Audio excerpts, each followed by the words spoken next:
Podemos começar, doutora. A gravação tá ok.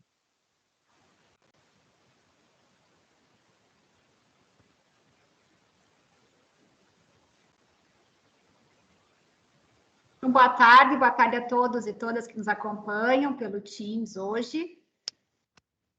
Então, meu nome é Elianara Dalmucci, eu sou promotora de justiça, sou coordenadora adjunta do Centro de Apoio Operacional dos Direitos Humanos do Terceiro Setor. Eu vou cumprimentar hoje o Dr. Douglas Roberto Martins, coordenador do Centro de Apoio Operacional dos Direitos Humanos do Terceiro Setor do Ministério Público de Santa Catarina, a doutora Daniele Beatriz Manfrini, que serão os nossos palestrantes na data de hoje, e a mediadora das palestras, então, hoje, a Graziela Monteiro, da Corregio. Eu agradeço a participação de todos e todas nesse evento, nesse segundo módulo de capacitação, que faz parte, então, do projeto de educação permanente na atenção à pessoa idosa e violência no estado de Santa Catarina. No primeiro módulo, então, nós falamos sobre os desafios do envelhecimento populacional e as situações de violência. Hoje nós vamos falar sobre o protocolo, o protocolo PISC, estratégias de organização de uma rede intersetorial e de atenção à pessoa idosa em situação de violência. E no próximo e último encontro, nós vamos falar, então, do formulário de proteção à pessoa idosa em situação de violência, como instrumento de ativação da rede. Então, bem todos, uma palavra para a Graziela, então, para conduzir as palestras do dia. Parece que leve junto a... Boa tarde a todos. Dando seguimento ao nosso curso, eu informo primeiramente que o certificado será liberado em até 2 dias úteis e que os interessados em recebê-lo deverão ter frequência mínima, conforme as orientações foram passadas por e-mail. Eu lembro ainda que quem desejar enviar perguntas ou comentários, basta utilizar o chat do evento, que os questionamentos serão respondidos ao final das palestras. Também é possível realizar as perguntas oralmente, sendo necessária apenas a inscrição prévia no chat. No momento oportuno, ao final, será aberta a fala para o questionamento oral. Para tanto, basta o participante, ao ser chamado, ligar sua câmera, seu microfone, realizar o questionamento e desligá-los assim que a interação for concluída. Bem, convido a todos agora para acompanhar as palestras do evento. O coordenador do Centro de Apoio Operacional dos Direitos Humanos e Terceiro Setor, promotor de justiça, Dr. Douglas Roberto Martins, abordará inicialmente quais os objetivos e quais os conceitos fundamentais do PISC. Em seguida, a doutora em Ciências Humanas e analista em Serviço Social do MP, a doutora Daniele Beatriz Manfrini, falará como engajar e ativar a rede PISC.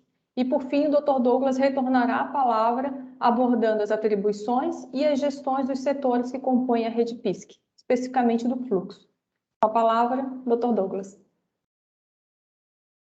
Muito obrigado, Graziela. Boa tarde a todos e todas. É um prazer enorme participar desse momento aqui de socialização e de conversa a respeito do protocolo PISC em prol da proteção das pessoas idosas aqui do estado de Santa Catarina. Uma felicidade imensa ver o engajamento e a participação aqui do estado todo, um número bastante significativo de pessoas que se inscreveram e estão participando dessa capacitação ao longo dos últimos dias. Parabenizar toda a equipe que tem trabalhado nessa organização e nessa toada, cumprimentar aqui a doutora Elianara Dalmucci, que está à frente desse trabalho agora aqui no Centro de Apoio dos Direitos Humanos, de forma bastante competente, conduzindo as atividades do centro relacionadas à pessoa idosa, pessoa com deficiência e direitos humanos em sentido estrito. Cumprimentar a Graziela, assessora jurídica aqui do nosso centro de apoio, que também vem prestando um trabalho aqui há bastante tempo, já há uns 4 anos, de extrema competência e dedicação, e a Daniele, a nossa assistente social aqui do Ministério Público de Santa Catarina, com quem eu vou dividir essa fala de hoje, e que tem sido fundamental nos trabalhos aqui do CDH já há alguns anos, se dividindo, Dani, entre promotoria de justiça e centro de apoio, se desdobrando em 2, em 3 às vezes, mas sempre com a qualidade e a dedicação que marcam as pessoas que trabalham aqui nesse espaço. E, claro, também todos os demais parceiros, a Nina, que talvez esteja aqui nos vendo, a Luciane, enfim, todos que se engajaram na construção desse protocolo. A minha tarefa hoje vai ser falar um pouquinho sobre o protocolo, sobre os conceitos, sobre os objetivos desse protocolo, situar ele um pouquinho e, junto com a Dani, trabalhar um pouquinho os conceitos de rede e falar da atuação e da gestão das situações de violência envolvendo pessoas idosas aqui no Estado, que é a proposta desse protocolo, né? Eu, sem me estender mais, vou já iniciar a apresentação, então, vou compartilhar aqui a minha tela e dar início à minha fala.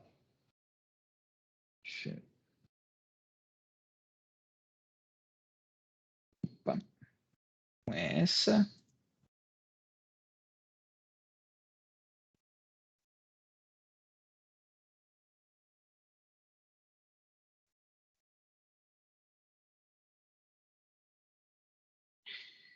Perfeito. Conseguem ver? Já está aparecendo a apresentação? Acredito que sim, né? Ainda Alguém não. pode confirmar? Sim. Sim, está aparecendo? Tá. Sim. Bom, então vamos lá começar a falar um pouquinho sobre o protocolo. O protocolo PISC, que é o protocolo da Rede Intersetorial de Atenção à Pessoa Idosa em Situação de Violência no Estado de Santa Catarina, ele foi construído ao longo dos últimos 4 ou 5 anos, a partir de um trabalho que foi desenvolvido em parceria entre diversas entidades aqui do Estado de Santa Catarina, para servir como uma proposta de atuação, né, como uma uniformização, como um guia de atuação na proteção dos direitos da pessoa idosa em situação de violência. Aqui, só uma menção a todas as instituições que participaram e que se engajaram nesse trabalho, né? Vocês podem observar que foram muitas, desde o Ministério Público, o Tribunal de Justiça, a OAB, Defensoria Pública do Estado de Santa Catarina, secretarias de saúde estaduais e municipais, secretarias de desenvolvimento social e de assistência social estadual e municipais, e dentro desse público, né, diversas pessoas, dezenas de contribuições aconteceram para a construção desse protocolo. As polícias civil e militar também, para não deixar de citar, bombeiro, corpo de bombeiros militar, enfim, todas as instituições que estão nominadas aqui estão listadas nessa tela. Na elaboração do protocolo, mais diretamente, nós tivemos algumas pessoas envolvidas e com a finalização dessa construção, esse protocolo passou por uma revisão técnica de alguns profissionais, em especial da área da academia, aqui de Santa Catarina, que fizeram apontamentos, fizeram sugestões em relação ao protocolo. A professora Carmen, a professora Carolina, a professora Eliette e a professora Márcia contribuíram com a construção. Eu achei importante, a gente nominar e mostrar o quanto foi um trabalho de muitas mãos aqui e construído de forma bastante horizontal. O que é, então, o protocolo PISC, né? Qual é o objetivo, no que consiste esse protocolo?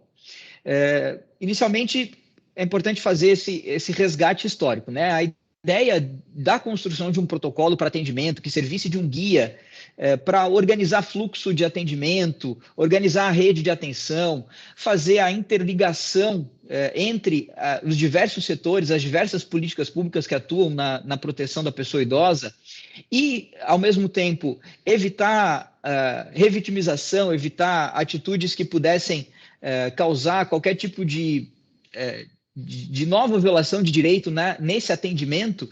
Essa discussão ela iniciou no ano de 2016, a partir do Conselho Estadual dos Direitos da Pessoa Idosa, um evento que o Conselho havia realizado naquele ano.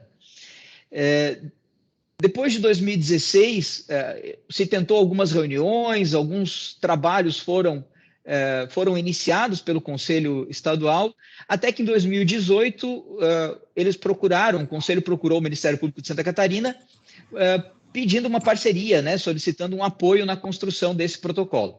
E o Ministério Público abraçou essa iniciativa e passou a trabalhar em cooperação, em colaboração com o Conselho Estadual e com aqueles diversos atores que foram mencionados ali.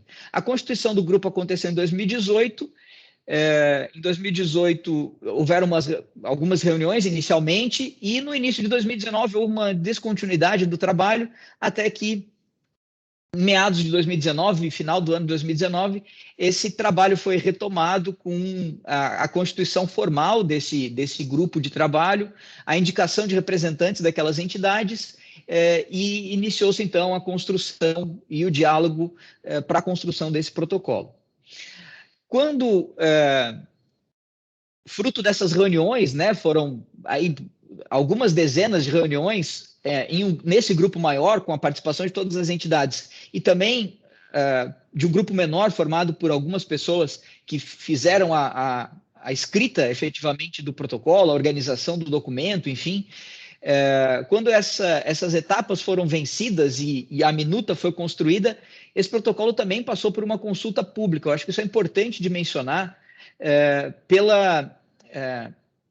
pela forma democrática e participativa com que essa construção aconteceu. Primeiro, com a participação de diversos setores, inclusive representação de usuários por meio dos conselhos de direitos da pessoa idosa, e, num segundo momento, também uma consulta ampla com participação da comunidade, dos profissionais envolvidos nas diversas políticas públicas de atendimento, enfim, qualquer um que tenha se interessado pela temática ali do protocolo e feito as suas considerações, isso chegou ao conhecimento do grupo, foi debatido, foi discutido e foi, na medida do possível, incorporado ao protocolo nessa etapa de validação, né, que foi uma etapa de validação pública, além daquela etapa de pareceres por parte de especialistas.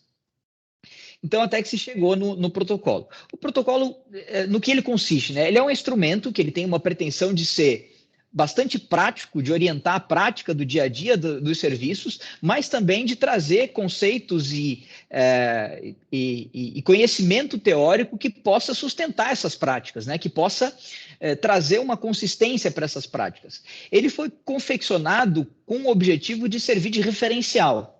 Ele não é algo que vai ser simplesmente incorporado da forma como ele está dentro das políticas públicas ou dentro das redes municipais. Ele é uma proposta de uniformização, um eixo central, né, requisitos mínimos, digamos assim, para a construção dessa rede intersetorial e dos protocolos municipais, com o objetivo de que ele seja discutido e implementado dentro dos municípios no pensar e elaborar essa política pública voltada à proteção das pessoas idosas no estado de Santa Catarina. A uniformização é necessária para que ela aconteça de uma forma mais ou menos similar ou parecida em todo o estado, mas as adaptações vão ser fundamentais, porque elas deverão considerar as especificidades de cada rede, de cada município, de cada serviço, enfim. A utilização ela é recomendada, né, para a organização desse sistema unificado. Ela não é obrigatória, evidentemente, mas ela é fortemente recomendada e ela resultou, inclusive, num termo de cooperação técnica que foi assinado por todas aquelas entidades em que se comprometem a implementar e a fazer com que esse protocolo seja efetivado nos 295 municípios do estado. Então, o Ministério Público, o Tribunal de Justiça, a Defensoria Pública, a Secretaria de Estado da Saúde, a Secretaria de Desenvolvimento Social, todos assumiram um compromisso coletivo de que esse protocolo vai ser adotado e vai ser implementado nos municípios aqui de Santa Catarina, e é nessa etapa de capacitação para essa implementação que nós estamos nesse momento. A ideia desse protocolo, a partir desse referencial que ele serve, é que ele seja utilizado como um norteador de um trabalho que vai envolver a rede local e que vai ser implementado ou vai ser ressignificado no âmbito municipal a partir de um diagnóstico que se sugere seja feito pela rede local, um diagnóstico não só da rede, dos serviços que compõem essa rede, mas um diagnóstico também da realidade desse problema que é a violência a violência envolvendo a população idosa no município. Identificar quais são os tipos de violência mais frequentes, as demandas mais recorrentes, os déficits dentro da política pública que podem ser supridos ou superados pela rede, pelo trabalho coletivo, pelo trabalho conjunto da rede, e a partir desse diagnóstico, com base no protocolo, ele ser traduzido, transformado e adaptado à realidade socioeconômica e à realidade político-cultural em que esses serviços estão postos, em que o local está posto. E, pensando em termos práticos, né, o protocolo foi pensado no que seria o ideal dos serviços, né, a tipificação ideal dos serviços, pegando o exemplo da assistência social, considerando que todos os serviços tipificados no SUAS estejam presentes naquele município, né? Ele trabalha com todos os serviços conceitualmente, mas cada município vai ter que avaliar a sua realidade. O município não tem CREAs, as atividades de especializadas de média e alta complexidade são desenvolvidas pela equipe de gestão, então isso vai ter que ser previsto no protocolo local. Enfim, essas adaptações vão ser feitas. Tem, de repente, uma entidade da sociedade civil, uma organização social que atua muito fortemente na proteção dos direitos da pessoa idosa no município, ela vai poder ser inserida, evidentemente, né? Sugere-se que ela seja inserida dentro da rede municipal, ela faz parte, compõe já essa rede, mas que ela seja inserida nesse trabalho de discussão, de diálogo, para a construção do protocolo local. Então, ele serve ali de um modelo que vai subsidiar um diagnóstico e a elaboração de um protocolo local. Ele vai marcar, então, esse esforço que é intersetorial, que vai depender da participação de todas as políticas públicas, e com o objetivo de prevenção e combate à violência e atendimento das pessoas idosas que já se encontrem em uma situação de violência. Qual é o mote, né? Por que se pensou nesse trabalho? Por que ele surgiu? Muito brevemente aqui, essa temática já foi trabalhada na semana passada, então eu não vou me estender em relação a ela, mas o envelhecimento da população brasileira é uma realidade, né? Nós temos a expectativa, isso era uma projeção, claro, de alguns anos atrás, essas projeções vão se alterando porque as dinâmicas sociais vão se modificando e nós tivemos um impacto na nossa dinâmica social extremamente grande nos últimos 2 anos, né, em função da pandemia. Então, essas projeções, é claro, elas vão precisar ser revistas, a gente vai ter que precisar analisar os impactos que a pandemia teve em todas as esferas sociais, e a gente sabe que a pandemia acentuou as nossas desigualdades, ela reforçou aquelas nossas desigualdades que já são estruturais aqui no país, e ainda vai ser necessário medir qual é o impacto para isso. Mas, pelos estudos que se tinha até 2018, 2019, a projeção era de que em 2031 a população idosa, pela primeira vez na história, ultrapassasse a população de crianças e adolescentes até 14 anos aqui no país. E isso é bastante significativo porque traz uma série de demandas junto com essa nova realidade, né? Hoje a gente tem muita creche e praticamente não tem centro-dia, por exemplo, para atenção e atendimento das pessoas idosas que tenham graus de dependência, e isso é uma política que vai ter que ser repensada, né? A partir do momento em que a gente tem uma diminuição da população de crianças e adolescentes e um aumento tão grande da população idosa aqui no país. Mas são impactos que vão ser medidos nos próximos anos. Agora, o envelhecimento da população é uma realidade, a expectativa de vida aumentando, a realidade social aumentando, a taxa de natalidade reduzindo, as famílias têm cada vez um número menor de filhos, tem transformado o nosso perfil etário aqui no país. E com esse envelhecimento, evidentemente, aumentam também as demandas e, entre elas, as situações de violência contra a população idosa, o que exigem realidades, né, ou realidade que exige repensar as políticas públicas e fortalecer a política pública voltada à proteção dessa população. Dentro da construção do protocolo e partindo dessa realidade, que é uma realidade de ampliação da população idosa aqui no país, um conceito que é bastante importante para a construção do protocolo é o conceito de uma análise interseccional, da interseccionalidade. O que isso significa? Significa quando pensar uma política pública, em especial uma política pública voltada à população idosa, esse pensar a política, ele levar em consideração as desigualdades que atuam no sistema social, né, no nosso tecido social. Essas desigualdades e esses marcadores sociais de opressão, de discriminação, de dominação sobre pessoas em geral. E aqui a gente entra em características bastante marcantes e significativas da nossa população. Essa discussão ela surge a partir de você ter um olhar para a pessoa idosa como uma pessoa singular, né? Você pensar a política pública voltada para pessoas singulares. E como pessoas singulares marcadas por características de diversidade. Não uma pessoa ideal, né? Você não vai pensar a política pública para o idoso imaginário, para o idoso universal, como se houvesse alguém ou alguma imagem que pudesse representar a realidade de todos os idosos aqui no país, ou dentro de um determinado tecido social. Você precisa levar em consideração as diversas interseccionalidades e características que marcam essas desigualdades sociais dentro de uma população. Então, as pessoas idosas são homens, são mulheres, são negros, são indígenas, são quilombolas, são pessoas LGBTI, são pessoas com deficiência, e todos esses marcadores precisam ser considerados quando você pensa uma política pública, né? Você tem que pensar a política pública para essas singularidades, sob pena de ser uma política que vai reproduzir esses marcadores de opressão e de discriminação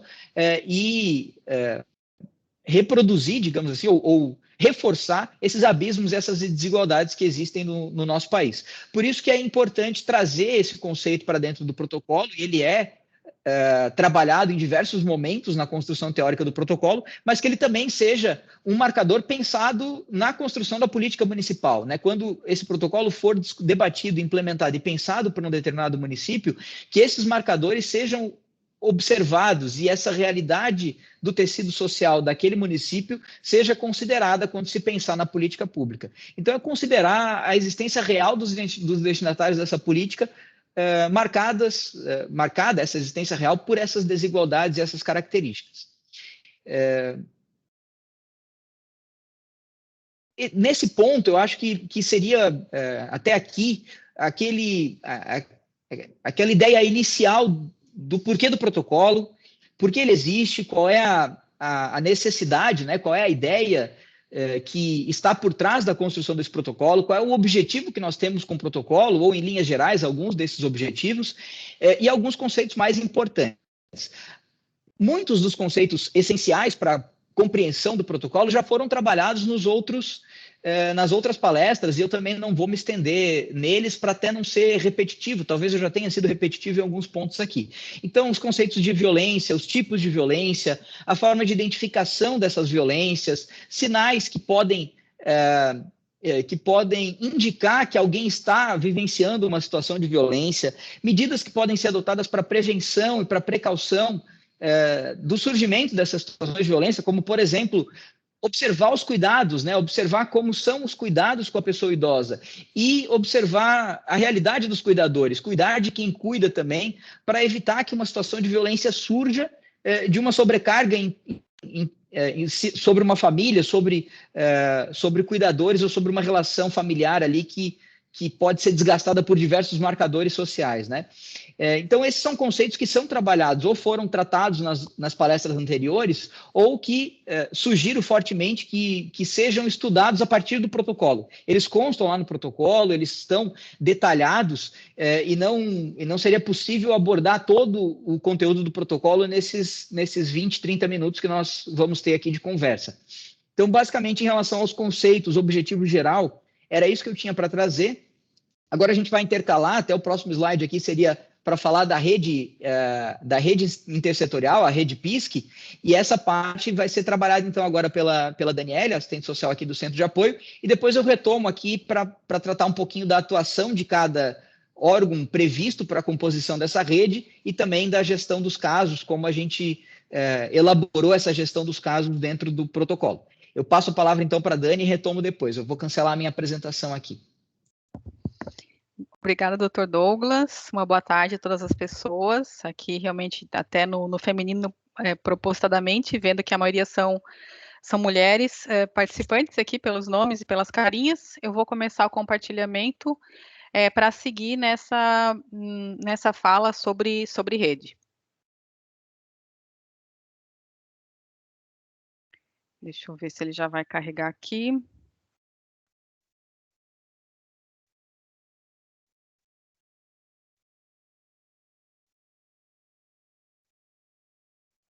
Ele está aparecendo para vocês como tela cheia ou não? Está diferente aqui para mim também.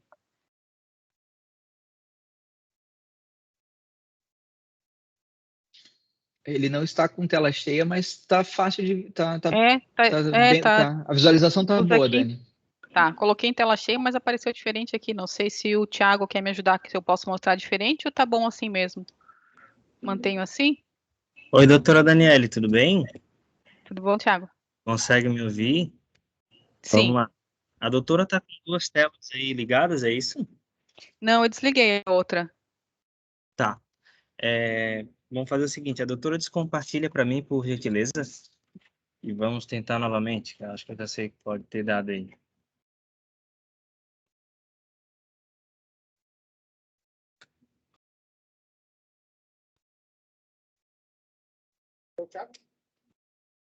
Já vou aí, gente.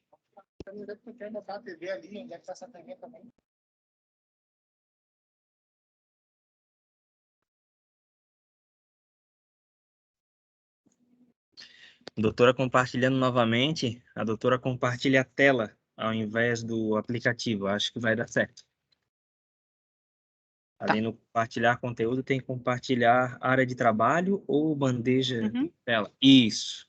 Agora a doutora pode dar um F5 ali, modo de apresentação. Tá, já coloquei. Não sei se já tá. Acho que não aparece ali em tela cheia, né? Mas aí. Agora basta. Pode ser assim? Tá aparecendo bem? Tá aparecendo bem. É porque teria que inverter as telas ali. Tiago, se tu quiseres compartilhar também dali, como eu já te antecipei o arquivo, não tem problema, Tá. mas Não, ali, fica melhor. doutora, basta que a Hum. doutora bote no modo de apresentação, que é bem simples ali. Tá. Isso, ali embaixo Trocar. tem um dispositivo trocar, isso.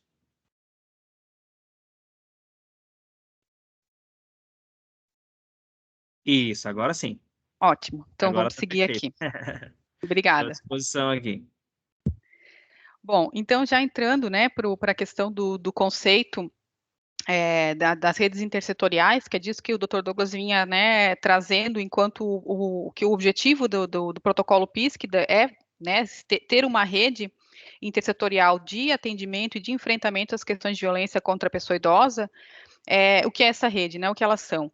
Elas representam, então, um trabalho conjunto entre os setores das organizações governamentais, não governamentais, profissionais e serviços para enfrentamento das demandas sociais, visando otimizar as ações públicas, ou seja, né, representa a articulação de poderes e saberes para responder de forma integrada e com objetivos comuns, uma perspectiva de garantia de direitos, né? Ou seja, né, todos têm o mesmo objetivo, que é o atendimento, que é a resolução daquela situação, do enfrentamento à situação de violência, então vamos trabalhar articulados e integrados para melhor funcionamento e melhor atendimento. Bom, a rede PISC, então, nessa perspectiva, né, ela é o conjunto de setores que articula em um fluxo intersetorial e interdisciplinar, capaz de atender com maior efetividade a pessoa idosa em situação de violência, é isso que ela objetiva, né? Ela objetiva também, então, com isso, ações que convergem entre si, com a finalidade de prestar um atendimento integral e humanizado à pessoa idosa em situação de violência, com um objetivo maior, como eu disse, né, criar ou possibilitar impactos mais significativos e duradouros, né, a atuação em conjunto vai ter sempre um resultado mais efetivo. Aqui, então, falando de rede, né, a gente pode pensar em três modelos e 3 imagens que representam as redes de uma maneira geral, né? Uma rede, ela pode ser centralizada, em que um ponto é o principal e os demais estão ali, né, em diversas distâncias, mas realmente não articulados. Ela é centralizada num órgão, num setor. Uma rede que é descentralizada, ela tem diversos pontos que de si partem, né, ações e intersecções, mas ela não está articulada. E por fim, uma rede, né, que é essa imagem que a gente tenta trazer enquanto rede, né, do protocolo PIS, que é a rede intersetorial de enfrentamento à situação de violência, ela pode ser ou ela deveria ser, né, uma rede distribuída, né, em que os pontos se conectam mesmo que em diferentes locais, mas estão todos interconectados. E isso para dizer, então, né, que quando a gente pensa nessa rede intersetorial, ela já existe, né, as instituições existem, os profissionais estão trabalhando, prestando os seus trabalhos, né, as suas ações profissionais, inclusive em alguns municípios, né, já existem redes de enfrentamento à situação de violência. Eu lembro até no módulo anterior, alguns municípios terem comentado que existe uma rede de enfrentamento à violência, seja específica ou não a situação da pessoa idosa, mas existe, né, uma articulação atuação e o que se pretende, então, o que se entende importante e, sobretudo, né, com o foco na violência contra a pessoa idosa a partir do protocolo PISC, é que essa rede seja fomentada para estar articulada, para estar bem distribuída nessa dimensão de ação. Bom, o que as redes intersetoriais evitam, né? Porque a gente fala tanto da importância delas. Elas evitam, então, a fragmentação da atuação perante as demandas sociais, um paralelismo de ações, né, em que vários órgãos, vários setores, vários profissionais estão atuando em paralelo, mas não articulados ou não conjuntamente, uma dispersão de decisões, informações e recursos, né, isso, sobretudo, importante no âmbito, né, da política pública, né, das ações públicas, uma divergência quanto aos objetivos e papel de cada instituição ou serviço participante da rede, e, por fim, né, talvez o mais importante aqui, enquanto prejuízo, é, de fato, a fragilização do usuário, sujeito do conjunto das ações, perante essas ações fragmentadas, paralelas e dispersas. Bom, os pressupostos, então, para a construção de uma rede intersetorial, de novo, né, pensando nesse foco da situação de violência contra a pessoa idosa, é a construção de espaços dialógicos. Para essa rede funcionar articulada, precisa desses espaços, é uma abordagem integrada entre os órgãos e setores e sujeitos que compõem essa rede, a horizontalidade no funcionamento dessa rede, o compromisso com o fazer coletivo e cooperação institucional, né, como realmente uma prerrogativa, um pressuposto, uma metodologia essa rede precisa ter para funcionar enquanto rede, pensar, planejar, inclusive, né, nesse âmbito da metodologia, uma disponibilidade para rever processos e fluxos de trabalho, ou seja, para a gente implantar uma forma articulada ou, né, rever alguma forma de atendimento à situação de violência, precisa também haver por parte da instituição, dos profissionais, essa disponibilidade para rever aquilo que eventualmente vinha sendo feito isoladamente, para atuar nessa perspectiva intersetorial. E, além disso, né, um outro pressuposto importante é a instrumentos operacionais para facilitar essas conexões, esse diálogo, que são, né, dentre outros, reuniões, contatos periódicos, fluxos e protocolos, né, enquanto realmente a instrumentalidade da rede. Os objetivos da rede PISC, aqui eu destaquei dentre os objetivos que estão lá no protocolo, aqueles que estão mais relacionados à rede, como o objetivo maior dessa fala, desse momento de capacitação, né? O objetivo, então, é a qualificação do atendimento à pessoa idosa, evitando sua revitimização e retrabalho, prevenir e identificar precocemente fatores de riscos individuais, familiares ou sociais, a ocorrência ou agravamento da violência, e, por fim, também coletar dados estatísticos e também qualitativos, obviamente, para subsidiar a construção de indicadores de acompanhamento de política pública, né? A partir do momento que a gente tem o protocolo, que tem o formulário para registro dessas informações, né, que é integrado, que todos os órgãos estão registrando, é possível também ter essa base para planejar a política pública do município. Quem compõe a rede PISC aqui, né, no sentido das instituições que o Dr. Douglas trouxe, que elaboraram, que participaram da elaboração desse protocolo, mas que, né, enquanto um modelo, enquanto uma uniformização, né, como foi o termo que o Dr. Douglas usou, para atuação nos municípios, esses mesmos órgãos, essas mesmas instituições, na sua localização no município, é que vão compor também essa rede, aqueles, né, que estiverem localizados no município, vão compor a rede, também a rede PISC, a partir da reprodução desse protocolo no âmbito municipal. Né, as diversas instituições e setores do âmbito da saúde, assistência social, as polícias, né, civil, militar, IGP, Corpo de Bombeiros, Defensoria Pública, Ministério Público, Poder Judiciário, os Conselhos de Direitos da Pessoa Idosa, e aqui também, né, incluindo organizações não governamentais e outras instituições que eventualmente, né, não compuseram de início, mas que vão, na realidade do município, fazer parte dessa rede. E não menos, né, também deixando de falar, não menos importante, a participação dos idosos nessa articulação de rede, entendendo, né, que eles possuem esse protagonismo de participação na resolução das situações. Eles são representantes dos seus interesses, conhecem, os sentem mais do que ninguém, né, sobretudo também a dimensão das situações de violência, então vão poder participar, né, pela representatividade nos fóruns, associações, nos próprios conselhos, no Conselho Municipal, com o fomento de ações ou políticas a serem implementadas, né? Isso porque isoladamente talvez fosse difícil pensar essa participação, mas sim, ela é possível ser feita da maneira representativa, com os seus espaços próprios e com essa articulação com a própria rede intersetorial e rede de instituições também. Como engajar e ativar a rede, então, né? A partir do protocolo PISC, que foi lançado, que está sendo objeto dessa capacitação, como a gente vai no município, então, passar a ativar, a engajar essa rede para colocar em prática esse protocolo, né? Algumas questões importantes para isso são pensar que, de fato, o município é o território de articulação da rede, então, todos que compõem essa rede no município vão fazer parte desse engajamento. É importante nessa fase, né, de implantação, o conhecimento das e entre as instituições e serviços, né, o que cada um presta, qual é a sua forma de trabalho, quais são os fluxos internos dessas instituições, o desencadeamento de um processo de mobilização para a participação dos sujeitos e instituições envolvidos, ou seja, né, o começo, né, ter um começo, pensar se vai ser a partir de uma reunião inicial, quem vai chamar, como vai ser, isso é uma articulação que, né, pode acontecer de diversas formas e vai caber, de fato, ao município, a sua articulação, entender qual é o processo. O importante é começar, ter um ponto de partida, alguma instituição, alguma organização já, quem sabe, em rede, também tomar esse assunto e tratá-lo enquanto uma abordagem da rede. É importante também uma linha do tempo da rede, no sentido de que as instituições que forem se agregando, né, posteriormente, ao longo do tempo, vão também conhecendo aquilo que já foi construído, o que já foi refletido e debatido, né, nos espaços, nos momentos anteriores, e para, né, fazer realmente implantar e acontecer essa articulação, um diagnóstico das necessidades, se definindo então prioridades para essa articulação e para essa atuação da rede, e a partir desse diagnóstico um planejamento conjunto de fato dessa atuação, dessa articulação.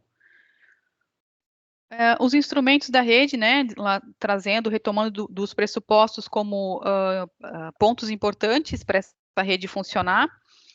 Os protocolos, então, o protocolo ele é um conjunto de procedimentos, de modo de fazer, atuar, que definem e registram formalmente os acordos estabelecidos para dar respostas à situação do atendimento, né, aqui um conceito dele, mas o que é importante está ali registrado enquanto documento no município, né, quem está aderindo, como vai ser organizada essa rede, como vai ser articulada, um planejamento inicial, ao menos, né, uma formalização dessa rede, e aqui, né, trazendo de novo que o protocolo PISC, então, ele é esse instrumento teórico e prático de referência para essa implantação nos municípios, ali ele tem diversos nortes para que isso aconteça no âmbito municipal.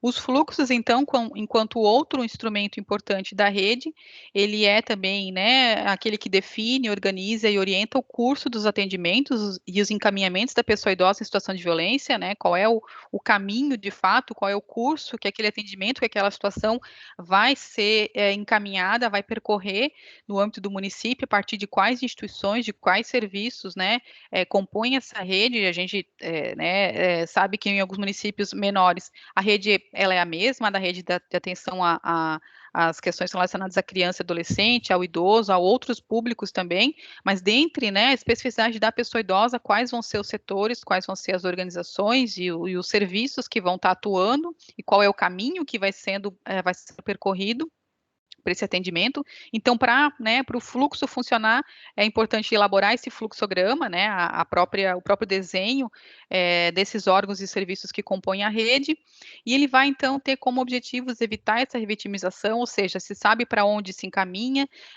se tem essa articulação, essa preparação anterior de quem é o setor que vai atender qual demanda, para qual vai encaminhar posteriormente, né, ele pressupõe uma prática dialógica integrada, uma adesão dos sujeitos e instituições envolvidos, ou seja, né, não vai ser suficiente ou não vai funcionar se alguém que está no meio do fluxo não aderir, isso não vai ter o caminho, não vai percorrer e não vai ter, então, esse atendimento célere e eficaz que se objetiva com o fluxo, para ter, sobretudo, resultados mais efetivos, né, que é o objetivo, com certeza, do trabalho né, no enfrentamento à situação de violência de uma maneira geral.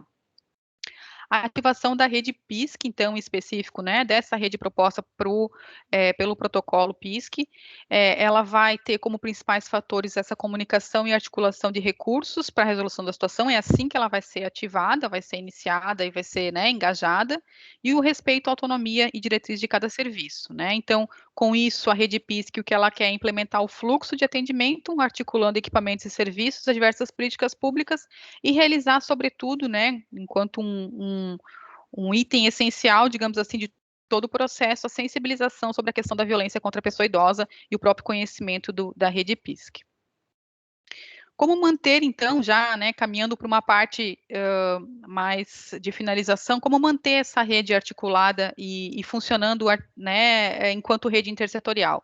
Né? É importante ter o respeito ao potencial de cada instituição ou sujeito, né, de fato, cada um tem a sua função, a sua atribuição e, assim, também o seu potencial para atuação.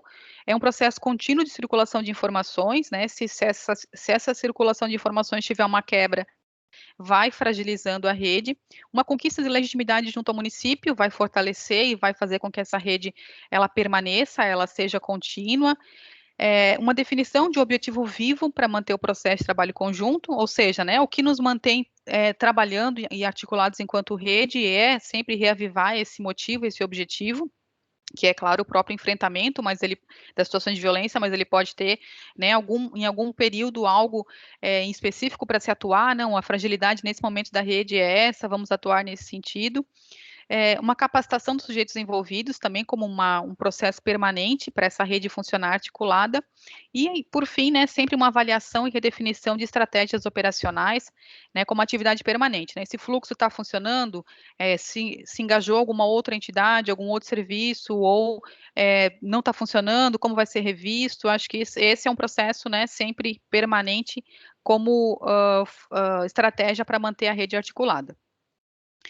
Então, né, fechando realmente essas pontuações sobre a rede, buscando realmente motivá-los e motivá-las para esse engajamento, para a atuação em rede nos seus municípios de enfrentamento à situação de violência, é pensar que a partir dessa articulação intersetorial, né, as situações antes consideradas de difícil resolução, quando elas abordadas exclusivamente setorialmente, elas ganham outros olhares e percepções na prática dialógica, que vão, sobretudo, dar essa efetividade, vão dar essa resolução mais célere e eficaz, que a gente vem, né, que eu trouxe ali anteriormente, como os objetivos principais dessa atuação em rede, a partir do protocolo PISC.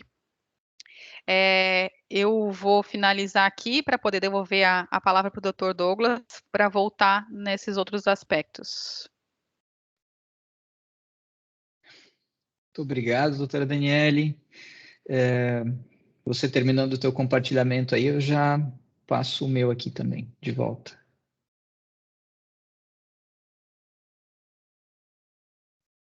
Perfeito, acho que já está aparecendo, né? Bom, retornando para o protocolo, né, para o desenho do protocolo, ele traz na sequência, e aí é um ponto fundamental dentro da construção dessa rede, uma definição das atribuições de todos os setores que compõem a rede. Essa definição ela é importante não só como uma orientação voltada a cada serviço, né, a cada setor da política pública, mas principalmente para que os outros setores possam também conhecer e reconhecer as atribuições, os limites, as funções de cada um dos demais atores. Né? A gente sabe o quanto, às vezes, há uma dificuldade nessa interlocução, nessa interação, seja da promotoria compreender exatamente quais são as atribuições da assistência social, de assistência social compreender quais são as atribuições do judiciário, da defensoria pública, do Tribunal de Justiça, do judiciário compreender quais são as atribuições da saúde, a saúde entender quais são os limites da atuação da Polícia Civil, da Polícia Militar, enfim. Então, o protocolo tenta trazer um detalhamento dessas funções. Eu vou passar muito por alto aqui em relação a elas.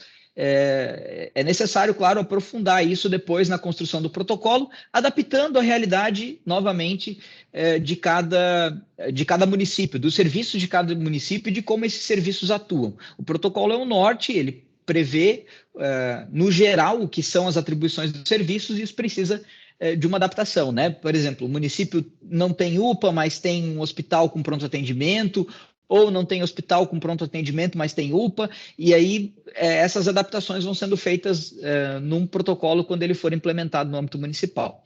Na saúde, pensando no setor da saúde, trabalhando as atribuições como um todo, o protocolo ele detalha, e é interessante que ele detalhe, os diferentes níveis de atenção, né? Ele fala de uma forma resumida, claro, mas tentando detalhar os diferentes níveis de atenção da política pública de saúde, atenção primária, secundária e terciária à saúde, nesse primeiro momento falando das atribuições em geral dessas políticas, né? Não especificamente da atribuição dentro da rede PISC, mas da atribuição como política pública. Atenção primária, atender os casos de menor complexidade, acompanhar os usuários da política pública de saúde junto ao território, trabalhar prevenção de saúde, promoção de saúde, enfim, mencionando quais são as funções dentro da média e alta complexidade em saúde também, quais seriam os níveis de atenção e as funções, e alguns destaques, né, dentro dessas atribuições em gerais, eu só trago alguns destaques. O primeiro deles é o reforço à necessidade de um atendimento humanizado, observando todos os princípios de respeito à dignidade da pessoa humana, a não discriminação, o sigilo dos atendimentos e a privacidade, e, em especial, a autonomia da pessoa idosa para que ela possa decidir a respeito das intervenções de saúde que vão ser feitas em relação a ela, claro, com exceção das situações em que ela esteja em risco, né, em risco de vida ou em agravo de saúde, numa situação de emergência, mas, de regra, que se respeite a opção da pessoa idosa por um tratamento de saúde, por realizar ou não um tratamento de saúde. A autonomia da pessoa idosa precisa ser reforçada a todo momento dentro dessa política pública, né, de toda essa política pública. Ela precisa ser considerada e respeitada na execução dos trabalhos de cada um dos serviços.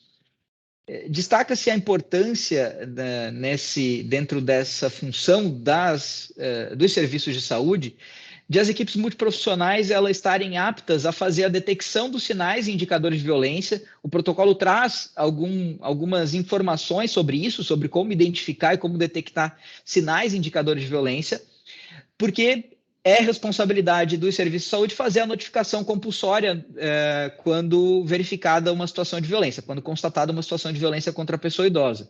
Então, saber detectar e dialogar com o idoso para identificar esses sinais de uma situação de violência são fundamentais. Além, claro, de estar capacitada e preparada para acionamento da rede PISC por meio do nosso protocolo, do nosso formulário PISC, que vai ser trabalhado no encontro da semana que vem. Isso, claro, conforme a realidade de cada caso. O segundo serviço que compõe a rede é o serviço de assistência social, e aí também dentro dos seus diversos níveis de complexidade, proteção social básica, especial, e aí a especial que se divide em média e alta complexidade, executada pelos serviços, pelos equipamentos que existem em cada município, né, de acordo com a realidade de cada município. A atuação da rede de assistência social vai se dar conforme a tipificação nacional do SUAS. É claro que a gente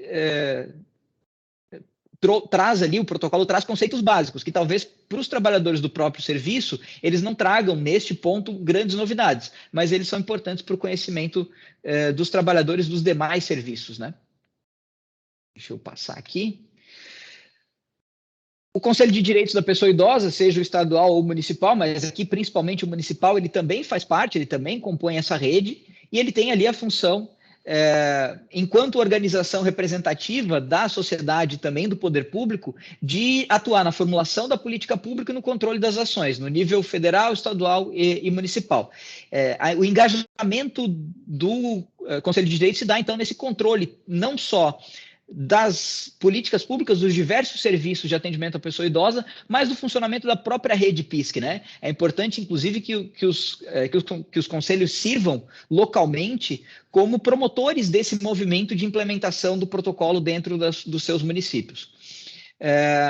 A importância dos conselhos e a relevância deles é no sentido de dar protagonismo, né? De dar participação à pessoa idosa, aos usuários dessas políticas públicas na construção delas, né? Na construção dessas políticas voltadas para a própria população idosa. É a forma que a sociedade civil tem e os usuários têm de participar nessa elaboração da política pública. A Polícia Civil, dentro do protocolo, ela tem a função típica, né? Aqui cada um vai exercer as suas funções típicas, mas a função da Polícia Civil é especificamente para quando já identificado uma situação de violência que tenha acontecido e que caracterize um fato típico penal, porque algumas situações de violência não necessariamente vão caracterizar a prática de um crime, mas quando caracterizarem e for necessária a apuração da materialidade desse crime, da autoria para responsabilização do autor, essa é a função da Polícia Civil.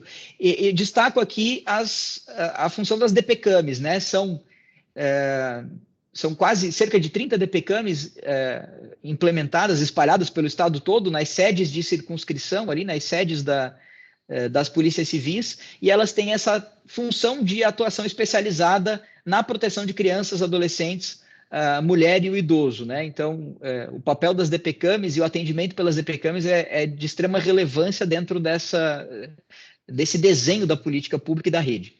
A Polícia Militar, ela tem um papel de proteção, né, de atuação ostensiva e com sentido de proteção e preservação da ordem pública, e tem assumido modernamente, né, essa construção de conceito foi feita pela própria Polícia Militar, na participação durante a construção do protocolo, um papel de polícia pacificadora da sociedade, né, um papel mais próximo da sociedade, mais próximo das pessoas, não só de coerção, mas um papel também de promoção da segurança pública, né?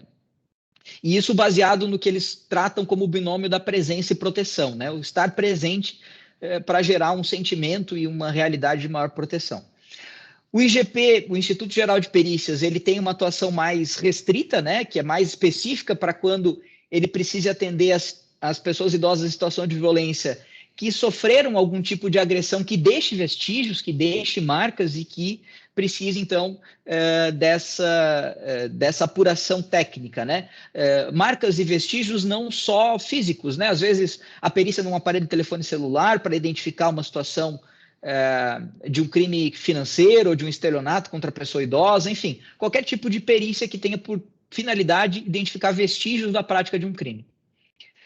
O Corpo de Bombeiros Militar participa dessa construção, ele participa também dessa rede, ele tem a função voltada para salvamento de bens e pessoas em situações de risco, né? E especificamente, pensando nos idosos em situação de violência, o atendimento pré-hospitalar móvel, né? Então ele vai fazer o atendimento das situações de urgência quando da situação de violência resulta um dano grave à saúde e à integridade física daquela pessoa que está envolvida na situação de violência, e ele também desenvolve ações preventivas de orientação junto à comunidade, que tem alguns projetos voltados para esse fortalecimento da autonomia e orientação das pessoas idosas. A Defensoria Pública tem um papel voltado à proteção judicial dos direitos das pessoas idosas, em especial direitos individuais, quando as pessoas idosas necessitam de acesso ao poder judiciário para garantir um direito que lhe compete, um direito hereditário, direito à saúde, enfim, um direito financeiro, por exemplo, alguma necessidade de alguma cobrança ou etc. E essa pessoa não tenha condições de custear um advogado, de pagar um advogado particular para fazer esse acesso ao judiciário, ou então quando se tratar também de direitos coletivos e a Defensoria Pública vai atuar para a efetivação desses direitos. Em especial quando se trata de grupos vulneráveis ou em situação que o torne vulnerável, né? Em especial aqui dos idosos em situação de violência. O Ministério Público tem observado, né, tem determinado pela Constituição e pelo Estatuto do Idoso a responsabilidade de zelar por todos os direitos previstos no Estatuto e previstos na Constituição em prol das pessoas idosas, e, em especial, a aplicação de medidas de proteção para reduzir ou para livrar as pessoas idosas de uma situação de violação de direitos que seja criada, que seja causada pela família, pela comunidade que convive com aquela pessoa idosa, pelo poder público, quando se trata de uma violência institucional, e inclusive pela própria pessoa idosa, como, por exemplo, nas situações de autonegligência. Então, quando houver uma necessidade de intervenção judicial para aplicar uma medida de proteção, para garantir um direito de uma pessoa idosa, isso é função do Ministério Público, ele pode ser acionado para tanto. E, por fim, o Poder Judiciário, ele tem a função de julgar essas demandas ajuizadas diretamente pela pessoa idosa por meio de advogado, pela Defensoria Pública ou pelo Ministério Público, garantindo o acesso à justiça e garantindo o acesso aos direitos da população idosa quando for necessária a intervenção judicial. Essas são, em linhas gerais, as atribuições de cada serviço. Elas são citadas no protocolo para que possam ser conhecidas pelos diversos atores que integram a rede, né? Aqui foi uma passada mais geral, mas o protocolo ele tem um detalhamento e cada rede local, quando for implementar, pode ampliar esse detalhamento de acordo com a realidade local, evidentemente, né? Passada a análise mais geral da atuação, né, do papel de cada serviço, de cada componente dessa rede, é importante tratar um pouquinho dos fluxos de atendimento, né? Como que uma situação de violência, uma situação concreta, confirmada ou suspeita de violência, vai transitar dentro dessa rede para que ela atue de forma orgânica, né, para que as diversas políticas possam atuar de acordo com as suas atribuições, cada um com as suas atribuições, e de que forma a gente consegue ativar essa rede, né, iniciar esse processo de atuação dos diversos serviços, né? A pessoa idosa vai ter que procurar cada um deles, né? Vai ter que ir lá no Ministério Público, depois vai ter que ir na Polícia Civil, depois vai ter que ir na assistência social, ou a rede vai atuar de uma forma, digamos, automatizada, né? De uma forma mais fluida, sem a necessidade de presença da pessoa idosa em cada um desses pontos de atendimento, né? Então, a ideia aqui de falar um pouquinho desse fluxo é para mostrar como esse processo de encaminhamento dessas situações foi pensado, né, foi idealizado no protocolo. Esse fluxo ele vai depender, então, de cada serviço que vai receber uma notícia a respeito de uma situação de violência da pessoa idosa, do tipo de violência praticada, se é uma violência física, financeira, cada tipo de violência vai demandar a atuação de serviços diferentes, e dos equipamentos que existem dentro do município, né? Então, cada situação vai, às vezes, necessitar de múltiplos atendimentos que vão depender, claro, da realidade de oferta desses atendimentos dentro do município. Quando essa ativação da rede, quando esse início do processo ele acontece presencialmente, e aí a doutora Daniele já mencionou isso anteriormente, o órgão que vai atender é quem vai dar início ao processo de ativação da rede e ao processo de fluxo de trabalho, né? Então, ele vai fazer o acolhimento daquela pessoa idosa, vai fazer a escuta, vai preencher o formulário, vai realizar o atendimento que é da sua atribuição e vai encaminhar para os outros serviços, vai encaminhar ou diretamente a pessoa idosa, quando isso for imprescindível, ou vai encaminhar o formulário para que os outros serviços tenham conhecimento daquela situação e possam cumprir a sua função. Quando essa busca não for presencial, é necessário estabelecer um órgão de referência, por onde que essa representação, por onde que essa situação vai iniciar. Quem é que vai dar início a esse atendimento, né? Aqui é bem representativo aquelas representações que chegam do Disque 100, do Disque Direitos Humanos, né? Em grande parte das vezes, essas representações elas são encaminhadas para diversos órgãos diferentes. Elas são encaminhadas lá para o Ministério Público, são encaminhadas para o Serviço de Assistência Social, vão parar lá na Polícia Civil, enfim, elas são distribuídas por diversos serviços. E o que acontece é que cada um começa a atuar em paralelo, né? O promotor de justiça instaura um procedimento e solicita informação para a assistência social. A assistência social inicia os processos de trabalho, faz eventualmente visita domiciliar, chama a pessoa idosa para comparecer no serviço para conversar, enfim. A Polícia Civil vai iniciar um procedimento de investigação também, e todos esses órgãos vão trabalhando em paralelo sem saber exatamente o que o outro tem feito. Por isso a importância da construção do protocolo, do estabelecimento de fluxos e de definir uma porta de entrada. Quando a sugestão do protocolo, e o protocolo faz uma sugestão, é de que essa porta de entrada seja a Polícia Civil. E por quê? Né? É importante explicar por que o protocolo sugere que seja a Polícia Civil. A maioria dos municípios não tem um serviço específico para atendimento da população idosa em situação de violência. Alguns municípios maiores têm serviços específicos, salvo engano, é o CEPRED que trabalha diretamente com isso, né? Mas isso é uma realidade de poucos municípios no estado. A Polícia Civil, em contrapartida, ela tem capilaridade e atuação em todos os municípios. Vai ter lá uma delegacia de polícia do município, ou vai ter uma delegacia de polícia que seja referência para aquele município e que atue ali na comarca, vai ser próxima e ela vai poder receber essa representação e fazer um primeiro atendimento. Então, esse é um dos argumentos pelos quais a gente sugere aqui como seja a Polícia Civil. O segundo ponto é que, quando essa representação chega, eu não sei exatamente a gravidade daquela situação, né? E muitas vezes eu tenho ali uma situação bastante grave, que se chegar diretamente no serviço de assistência social, por exemplo, ela pode não só não ser atendida ou não conseguir ser atendida com a rapidez e com a velocidade que ela exige, que ela necessita, por ser uma situação muito grave, e pode colocar a própria equipe em risco, né? Se for, por exemplo, uma situação de cárcere privado, de agressão, em que envolva crimes mais graves praticados pela família daquela pessoa idosa, tráfico de drogas, enfim, ou se é num contexto de uma comunidade que tem como marcador social a violência e as dificuldades de ingresso das equipes dentro desses locais, né? Às vezes a equipe não vai conseguir dar atendimento adequado e rápido e célere como aquela situação exige. Por isso que a Polícia Civil seria a indicação como o ponto de entrada da rede, quando essa representação vem por meio virtual, por meio não presencial, né, seja por Disque 100, por telefone, por meio das ouvidorias, enfim, qualquer órgão que receba encaminharia para a Polícia Civil faz a triagem, avalia se há uma situação de gravidade que necessite de uma intervenção imediata, né, de uma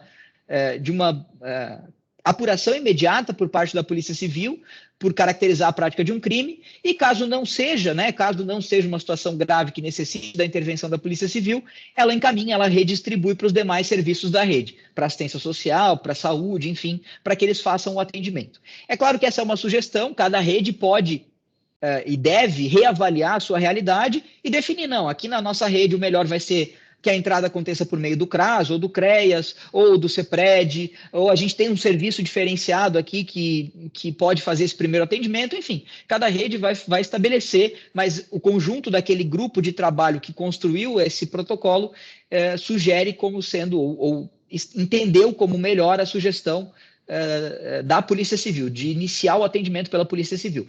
Claro que há sempre um risco de criminalização dessas condutas, que às vezes não é o melhor caminho, né? Isso foi ponderado também, mas alguém precisa triar esses casos e responder de forma rápida quando se tratar de uma situação grave, né? De uma situação de risco grave. E aí a Polícia Civil é o órgão que tem maior capilaridade e possibilidade de dar essa resposta rápida. Algumas orientações, então, reforçando aqui como regra, sugere estabelecer a Polícia Civil como referência para o atendimento inicial, quando o canal de atendimento for não presencial.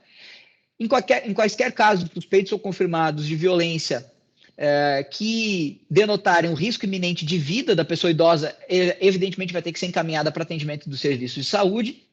Todos os casos suspeitos ou confirmados que cheguem ao conhecimento do serviço de saúde, eles precisam ser notificados obrigatoriamente por meio da ficha de notificação individual do SINAM, do Sistema de Informação de Agravos e Notificações. Claro que todos os serviços de saúde têm conhecimento disso e já seguem esse fluxo, mas aqui é importante destacar que a notificação pelo SINAM, pela ficha de notificação, não afasta a necessidade de encaminhamento do formulário PISC para os demais órgãos poderem fazer a sua atuação, né? Seriam encaminhamentos paralelos.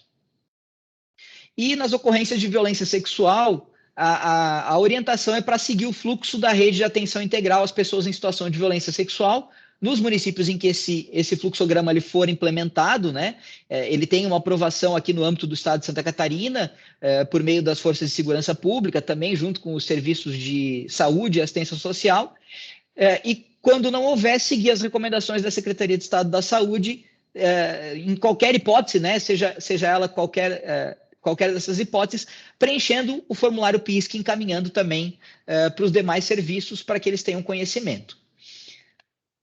A ideia do formulário, o objetivo do formulário é justamente dar conhecimento aos demais serviços daquela situação, evitar que aquela narrativa seja repetida, né, pela pessoa idosa. Quando um serviço recebe esse formulário, ele vai poder já ter conhecimento da situação e fazer só as perguntas complementares. É claro que se a pessoa idosa quiser contar novamente, quiser recontar, o ideal é que isso seja permitido, seja possibilitado a ela, mas não vai ser necessário reperguntar, né, para não gerar um constrangimento de a pessoa se ver na obrigação de recontar aquela situação. Mas, dependendo do serviço, vai necessitar de alguns esclarecimentos complementares e esses esclarecimentos devem ser inseridos no protocolo, no formulário PISC, e ele vai ser um formulário dinâmico, que ele vai ganhar vai sendo incorporado aos atendimentos que forem sendo feitos pela rede como um todo, né? Inicialmente, esse formulário ele vai tramitar por e-mail, né? Por e-mail físico e depois por e-mail, e depois a ideia é que talvez ele possa tramitar por meio de um sistema específico, mas isso vai ser trabalhado melhor na semana que vem, até porque os demais componentes aqui da rede estão acompanhando melhor como está o desenvolvimento dessa discussão de construção de um sistema e etc. Eles vão poder orientar melhor isso na semana que vem, né? Mas é importante que o formulário seja sempre um documento a ser considerado nesse atendimento. Em relação à ativação da rede, a doutora Daniele já falou, eu não vou repetir aqui, né? Mas basicamente a ativação se dá com a procura espontânea da pessoa idosa ou com o recebimento da representação. O formulário vai ser melhor explicado na semana que vem. Em linhas gerais, eu já mencionei como ele funciona. E, para finalizar aqui, o último ponto, eu vou tentar ser breve, é em relação à gestão dos casos de violência. Nesse tópico do protocolo, eu reputo que seja o tópico mais importante do protocolo. Ele vai trazer as orientações específicas para cada serviço quando atende uma pessoa idosa em situação de violência. Orientações não só para o atendimento do serviço, para alguns pontos que não podem ser esquecidos, negligenciados, mas orientações também de em que hipóteses, em que situações eu vou encaminhar, para quem eu vou encaminhar, né? Em quais condições eu vou encaminhar para assistência social, em quais condições eu vou encaminhar para a Polícia Civil, para o Ministério Público, para a Defensoria Pública. Ele traz um detalhamento a respeito dessas orientações. Eu vou tentar tratar aqui dessa gestão de casos de um modo mais geral, mais abrangente, porque elas também podem sofrer adaptações de acordo com a realidade de cada município. E, inclusive, podem e devem sofrer acréscimos, né? De acordo com a perspectiva de cada serviço, o que cada serviço entende que não pode ser esquecido de modo algum dentro de um atendimento, seja pela saúde, pela assistência social, enfim.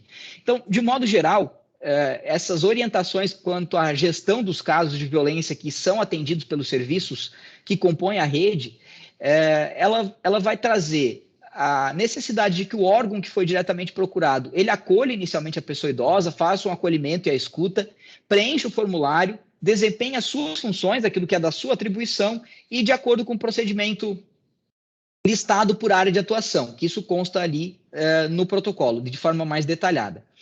Caso ele esteja recebendo essa situação por meio de um encaminhamento de outro serviço, né, aquele serviço já atendeu e encaminhou o formulário, ou encaminhou a pessoa idosa para ser atendida por outro serviço. Ela foi atendida inicialmente lá na assistência social e a assistência social visualizou que ela precisa de atendimento pelo Ministério Público.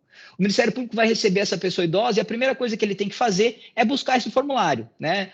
Buscar o formulário que deve ter sido enviado por e-mail ou por meio do sistema, quando ele for implementado, para conhecer o caso e não ter necessidade de fazer novamente as mesmas perguntas para aquela pessoa idosa. Ele vai fazer a leitura do formulário, vai escutar a pessoa idosa, caso ela queira falar novamente sobre a situação, ou vai fazer as perguntas complementares que são necessárias à sua atuação, de acordo com os serviços que presta. Na sequência, ele vai, caso identificado, né, a necessidade de um outro serviço também ser acionado, que ainda não tenha sido acionado pela assistência social, ele vai preencher o formulário ou complementar o formulário que foi recebido e encaminhar para os demais serviços de acordo com a especificidade de cada caso. E aqui, quando a gente fala especificidade de cada caso, por exemplo, se envolve violência física, vai ser necessário, possivelmente, encaminhar para atendimento da saúde. Se for uma violência financeira, não vai ser necessário. Se é uma situação em que se identificou uma vulnerabilidade da pessoa idosa, vai ser necessário encaminhar os diferentes níveis da assistência social. Caso não tenha sido identificado, por exemplo, numa situação de da prática de um crime, de um estelionato, de um crime de furto, essa atuação vai ser só do sistema de justiça para apurar aquele crime e não vai ser necessário encaminhar para esses outros serviços, então cada caso vai demandar os seus encaminhamentos. Em linhas gerais, né, quais são as orientações para os encaminhamentos? Encaminhar para o CREAS e para Serviço de Proteção Social Especial quando identificada uma situação de violência. Quando não há situação de violência, mas há uma situação de vulnerabilidade social identificada, encaminhar para o CRAS ou para o Serviço de Proteção Básica para fazer os trabalhos de prevenção e de fortalecimento dos vínculos daquela família. Se necessita de atendimento de saúde, encaminhar para os respectivos serviços, de acordo com os níveis de complexidade. De regra, vai encaminhar para a atenção primária e da atenção primária vai encaminhar para o restante. Se houver necessidade de aplicação de medida de proteção em favor da pessoa idosa ou for identificada uma irregularidade nas políticas públicas que possa caracterizar um desrespeito à lei, acionar o Ministério Público. Se o idoso necessita de apoio judicial para uma demanda individual, encaminhar para a Defensoria Pública, caso ele não tenha condição de procurar um advogado. Se for um caso de violência sexual, como eu mencionei, encaminhar de acordo com o protocolo de atenção integral as pessoas em situação de violência sexual. Ele não vai seguir o protocolo do PISC, vai seguir o protocolo específico, mas eu, de toda forma, vou preencher o formulário do PISC e vou encaminhar em paralelo, né? Quando for necessário apurar a autoria e materialidade da violência ocorrida, encaminhar à Polícia Civil, a investigação do crime é feita pela Polícia Civil. Se for identificada uma irregularidade na política na política pública, seja por entidade governamental ou não governamental, de atendimento da pessoa idosa, além de acionar, claro, o Ministério Público, eu também vou acionar os conselhos de direitos para que eles tenham conhecimento dessa situação e possam acompanhar e fiscalizar aquela política pública dentro da sua função de fiscalização. O IGP vai ser acionado pelo Ministério Público, pelas polícias e pelo Judiciário, porque ele tem um protocolo mais específico, ele vai ser acionado apenas quando for necessária a realização da perícia para a comprovação do crime, e quando a violência estiver acontecendo, né, pode ser que a comunicação chegue por telefone, por exemplo, noticiando uma violência que está acontecendo naquele momento, aí o acionamento é da Polícia Militar para que ela possa fazer a intervenção, e a Polícia Militar também vai preencher o formulário e fazer os encaminhamentos desse formulário a partir do atendimento que ela vai realizar. Eu trouxe como exemplo aqui, vou rapidamente tratar isso, como essa gestão de casos foi tratada dentro do protocolo para o Ministério Público especificamente. Cada serviço desses que eu mencionei até agora vai ter um conjunto de orientações muito específicas para aquele serviço. É importante ler o protocolo, conhecer o que ele está previsto lá, em especial relacionado à política pública que cada uma de vocês ou cada um de vocês atua, né? Então vai ter lá as orientações para a política de assistência social, para a política de saúde, enfim. É importante que cada um possa olhar isso dentro do protocolo. Eu trouxe a título de exemplo as orientações para o Ministério Público, só para vocês terem conhecimento de como funciona, eu vou passar muito rapidamente. O que está previsto lá? Que quando a demanda chega ao Ministério Público, é responsabilidade da Promotoria de Justiça acolher e fazer a escuta qualificada da pessoa idosa, que buscar espontaneamente a Promotoria de Justiça ou o serviço de atendimento ao cidadão do Ministério Público e fazer o preenchimento do formulário PISC. Quando ele receber a comunicação da violação de direitos da pessoa idosa dos demais órgãos, ele também vai fazer esse acolhimento e vai analisar se aquela é uma situação que vai ensejar a instauração de um procedimento, se vai ser necessário intimar a pessoa idosa ou familiares para comparecer ou não na promotoria, enfim, mas a rigor, quando ele recebe, ele não tem o cidadão presente ali naquele momento e ele vai receber essa comunicação por e-mail e vai analisar se é o caso de fazer essa conversa ou não, ou de fazer algum tipo de diligência. Quando ele atende pela primeira vez, ele vai remeter o formulário PISC, e aqui as orientações vão envolvendo os diversos serviços, né? Então ele remete o formulário PISC ao Serviço de Proteção Social Especial ou a equipe de gestão da assistência social quando constatada a situação de violência. Ele deve remeter o formulário ao CRAS quando constatada a vulnerabilidade social. Ele deve realizar encaminhamento à unidade básica de saúde quando da violência resultar qualquer condição que necessite de atendimento, uma condição momentânea ou uma condição que pode ser até mais duradoura, que vai necessitar de um acompanhamento pela política pública de saúde, sempre por meio do formulário, né, encaminhando também o formulário. Nas ocorrências de violência sexual, vai seguir o protocolo da Hives.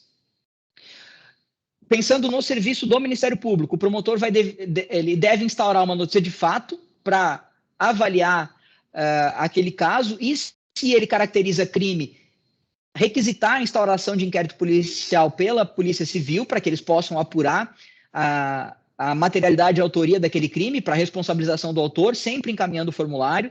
Instaurar um procedimento administrativo quando for uma falha da política pública, quando for uma deficiência da política pública, para adotar medidas como, por exemplo, o termo de ajustamento de conduta, recomendação ou até uma ação judicial para a correção daquela política pública.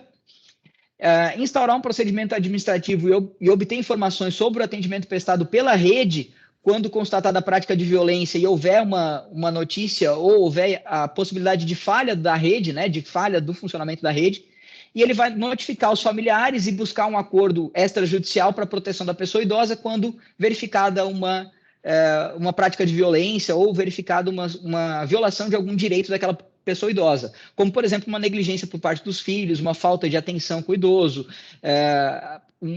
uma necessidade daquele idoso de receber um valor por parte dos filhos para poder se manter, porque ele está passando por uma dificuldade financeira, enfim, de acordo com a demanda, ele vai poder adotar medida de proteção extrajudicial para aquela pessoa idosa, por meio de acordo com a família, envolvendo também as políticas. Basicamente, na gestão dos casos é isso. Depois vocês vão ter a oportunidade, acessando o protocolo no site do Ministério Público, de ver o detalhamento de todo esse fluxo, né, e das orientações para cada um dos serviços. Aqui a gente traz os contatos, né, que constam também no protocolo, os contatos dos diversos serviços que participaram da elaboração do protocolo. É claro que aqui de âmbito estadual, né, contatos de âmbito estadual para quando for necessário alguma interlocução. Todos esses órgãos firmaram ou estão firmando um protocolo, um termo de cooperação técnica para a implementação dos serviços. Então, quando houver qualquer tipo de dificuldade na construção do protocolo local, esse termo de cooperação técnica pode ser acionado e os órgãos, na sua gestão estadual, podem ser acionados para auxiliar nessa composição e nessa participação dos diversos serviços na criação do protocolo municipal. Afinal de contas, houve ali um acordo das instituições, da chefia das instituições, para que haja um esforço conjunto na implementação do protocolo. O protocolo ele tem 2 anexos, um anexo ao formulário, que vai ser trabalhado na semana que vem, no encontro da semana que vem, e o outro anexo são os fluxos. Todo aquele detalhamento da gestão de casos que eu mencionei para vocês até agora, né, anteriormente, eles foram traduzidos na forma de um fluxograma. Aqui vocês não vão conseguir ler o que está escrito nesse fluxograma. No site a resolução é melhor, vocês conseguem ampliar e ler com atenção, mas aqui fica muito fácil de visualizar as etapas, né? Todas as etapas o caminho que segue uma situação de violência contra a pessoa idosa, desde o momento em que ela chega ao conhecimento do serviço. Aqui é o fluxo geral, mas cada serviço vai ter um fluxo específico dentro do protocolo, dentro dos anexos. Desde o momento em que ela chega até o momento em que eu finalizo os meus atendimentos e encaminho para atendimento das demais políticas dos demais serviços que compõem a rede PISC. Esse fluxo auxilia bastante na hora de consultar, de fazer um atendimento mais rápido para identificar qual é a etapa. Basicamente era isso, a ideia era dar a conhecer, em linhas gerais, o protocolo PISC, quais foram os seus objetivos, qual é a sua intenção, qual é a importância de utilizar o protocolo para a organização da rede e para a organização do trabalho em rede, trabalhar alguns conceitos, mostrar também o que ele traz ali quanto à atuação dos serviços, as orientações sobre a gestão dos casos, em especial para motivá-los, né, para tentar, de alguma forma, demonstrar a importância que tem em implementar isso, em trazer isso para a discussão dentro das redes municipais, como uma forma de fortalecer individualmente cada serviço, mas principalmente fortalecer o trabalho conjunto da rede do município, para com isso entregar um serviço melhor para a população. não só entregar um serviço melhor para a população, mas reduzindo o esforço que muitas vezes acontece com o retrabalho, né, com diferentes órgãos fazendo a mesma coisa, trabalhando na mesma demanda, em paralelo, às vezes caminhando para lados distintos, e essa organização da rede, que a gente pretende que seja feita a partir desse protocolo, com o auxílio desse protocolo, ela dinamiza esse trabalho, ela reduz o esforço de cada um individualmente, fortalece cada serviço, e em especial fortalece a rede como um todo, organiza o trabalho, uniformiza e presta um serviço melhor e mais eficiente para a sociedade, reduzindo, penso eu que alcançando objetivos de redução e de redução da violência contra a pessoa idosa, em especial de promoção da dignidade, do respeito aos direitos da pessoa idosa aqui no estado de Santa Catarina. Então era isso, agradeço muito pela atenção, pela possibilidade de participar dessa conversa, e agora a gente fica à disposição aí para as perguntas. Eu devolvo a palavra para a doutora Graziela, que está fazendo a coordenação do trabalho. O Dr. Douglas mencionou, o protocolo ele pode ser acessado no site do MP, e a doutora Lia também colocou o link no chat para facilitar o acesso. Agradeço a contribuição do Dr. Douglas, da doutora Daniele, e diante da nossa limitação de tempo, né, já são quase 3 horas, vamos direto às perguntas. O primeiro questionamento ele veio antes da explicação do Dr. Douglas a respeito, mas acho até para ratificar, acho interessante a gente trazer o assunto à tona novamente. A senhora Lúcia Helena, do Conselho Estadual do Idoso, ela questiona se, a fim de evitar o paralelismo de ações, se colocado em prática o protocolo, se será possível identificar e de que forma será feita essa identificação, se houve uma intervenção pretérita, né, realizada por um órgão competente que também compõe a rede. E aí ela coloca até como exemplo se por acaso a assistência social realizou visita ao idoso cuja denúncia caracterizou a situação de violência. Perfeito, eu vou responder inicialmente, depois se a doutora Daniele quiser complementar, mas vai ser bem sucinta a minha resposta, porque eu acho que foi justamente o que a gente trabalhou aqui durante a fala na sequência, né? É justamente esse o objetivo da construção do protocolo e da construção dos fluxos da rede intersetorial.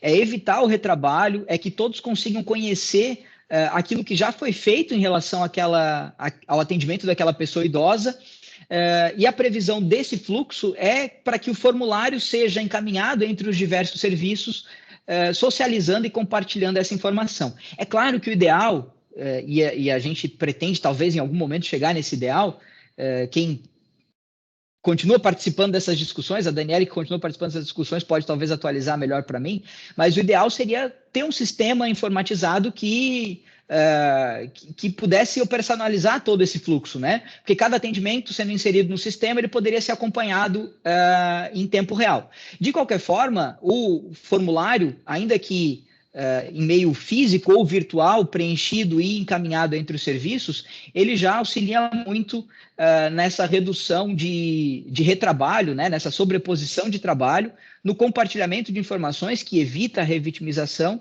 e o estabelecimento dos fluxos compõe, junto com o formulário, esse objetivo, me parece, né, de pensar qual é o caminho dessa situação dentro da rede para evitar que ela transite por vários lugares ao mesmo tempo, sem que um conheça o que o outro vem fazendo, né?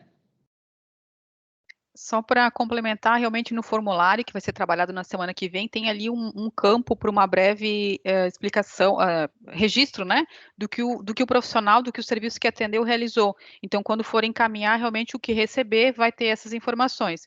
E se eventualmente, né, o idoso procurou, a pessoa que está fazendo a denúncia, o familiar, enfim, né, procurou mais de um setor, porque isso também pode acontecer sem que o outro soubesse, justamente tem também essa previsão de perguntar se já procurou algum setor, para então o profissional que receber, digamos que pela segunda vez, ou né, tem que também receber esse idoso, possa se reportar àquele que já foi procurado. Ele tem essa função de justamente fazer essa comunicação e facilitar essas informações.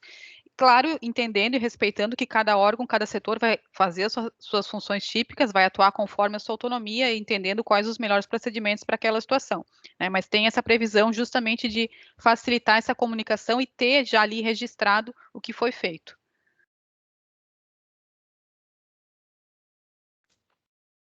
Continuando, a próxima pergunta vem da representante do CREAS de Pissarras. Ela pergunta se a assistência social não deve preencher a notificação do SINAM. Ela entende que seria importante, uma vez que nem sempre a população idosa busca os serviços de saúde após a violência. Dani? O Dr. Douglas também respondeu, depois eu acompanhei ali da pergunta, que é, né, todos os órgãos de saúde e os profissionais que preenchem, continuam preenchendo o SINAM, porque ele tem uma outra atribuição, que é né, pautar a questão epidemiológica de compreensão das situações de violência no município. Então, não tem o protocolo PIS que ele vai ser preenchido também, porque ele tem outra especificidade, tem outra qualificação de informações a serem colocadas e não, justamente, né, não impede ou não é a orientação deixar de preencher o SINAM. Realmente são duas funções diferentes que vão estar ali com suas especificidades, com as suas atribuições específicas. Acho que é isso em linhas gerais. Só para complementar, nós entendemos que não é possível, por meio do estabelecimento de um protocolo, dispensar qualquer obrigação que decorra de lei ou de outro fluxo de trabalho, portaria do Ministério da Saúde, enfim, e tampouco não é interessante criar obrigações que hoje não existam, né? Então, se a notificação pelo sistema é feita pelos profissionais de saúde, não seria conveniente criar essa notificação também pela assistência social, por exemplo, né? Mas os serviços, todos eles fazendo o encaminhamento e o preenchimento do formulário, independentemente das suas obrigações específicas que cada serviço tem, é que vai conseguir fazer esse trabalho articulado em rede, né? Esse é o objetivo. A Daniele Neri Leal afirma que há casos de violência contra a pessoa idosa, como violência psicológica e financeira, que não passam muitas vezes pelas instituições de saúde, por isso elas não são notificadas para vigilância. Ela pergunta de que forma essas outras violências que não são físicas serão registradas para fins epidemiológicos. Eu desconheço qual aí eu confesso que entra numa especificidade que diz respeito ao planejamento e à atenção à saúde, né? Eu não sei até que ponto esse tipo de violência tem um interesse epidemiológico do conhecimento delas, né? Eu confesso que aí eu entro numa seara que eu desconheço. Mas eu entendo que a notificação pela saúde e esse controle é feito justamente para compreender as demandas que chegam aos serviços de saúde, para fazer o planejamento do serviço da política pública de saúde, né? Por isso que a notificação é feita pelos serviços de saúde daquelas situações que chegam até lá. A ideia com o protocolo PISC, com o formulário, é que a gente também consiga conhecer o complexo de todas as violências que passam por qualquer um dos serviços de saúde do Estado, né? Afinal de contas, se todas elas gerarem o preenchimento do formulário, seja meio físico, direto hoje, ou posteriormente até por meio de um sistema, nós vamos ter maiores condições de fazer levantamento de dados dessa realidade como um todo, né? Me parece que o preenchimento da notificação do SINAMA pelos serviços de saúde, ela é feita quando o usuário, de alguma forma, acessa o serviço de saúde, né? Quando ele não acessa, de fato, ele não vai ser notificado, mas aí a realidade dessa demanda, que daí não é uma demanda de saúde, é uma demanda, claro, relacionada a uma situação de violência, ela vai poder ser conhecida por meio do formulário de uma forma mais ampla, que vai ser mais abrangente do que as notificações do SINAMA. E são notificações com objetivos distintos, me parece, né? São instrumentos com objetivos distintos. Por isso que até a criação disso, a ampliação do aspecto de incidência daquele tipo de notificação deveria passar por uma discussão que envolveria daí toda a política pública de saúde, né? Ministério da Saúde, Secretaria de Estado da Saúde, por meio das comissões intergestores tripartite. Afinal de contas, essa notificação ela é prevista nacionalmente, né? Não é localmente, né? Enfim, só um pitaco, mas claro, entra em uma esfera daí que eu sinceramente não sei avaliar se a notificação dessas outras violências que não passam por um atendimento do sistema de saúde seriam importantes ou necessárias para fins epidemiológicos, né? Isso aí teria que ser uma avaliação daí mais ampla.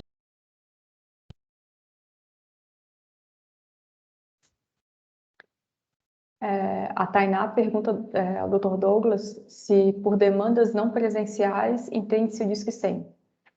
Ela afirma que os CREAs são muito descaracterizados quando são responsabilizados pela verificação de denúncias, além do risco para as equipes já mencionado.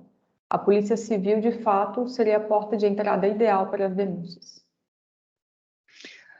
Sim, o não presencial envolveria Disque 100, telefonema, e-mail, até por meio físico, uma carta, uma correspondência que chegue a qualquer um dos serviços. Enfim, seriam situações em que você não consegue atender alguém diretamente e receber dela uma informação, um esclarecimento. Quando a pessoa procura um serviço, nós entendemos que esse serviço não pode deixar de atender, né? Seja ele qual serviço tenha sido procurado. Vai atender dentro das suas atribuições. Se aquela situação não for da sua atribuição, ele vai preencher o formulário e vai encaminhar para o serviço que tem atribuição. É preciso também acabar com aquela cultura de fazer com que o usuário tenha uma peregrinação entre os serviços. E o protocolo e o formulário me parece que cumprem também essa função, né? Eu entendo como vergonhoso para a política pública, seja ela qual política pública for, e aqui eu incluo o Ministério Público, quando a gente começa a fazer com que o usuário peregrine. Não, isso não é conosco, vai lá na assistência social. E aí o usuário procura assistência social e às vezes não é com assistência social. Vai lá na unidade básica de saúde, vai na unidade... Enfim, aquela peregrinação em que ele não consegue o atendimento que ele busca, que ele precisa.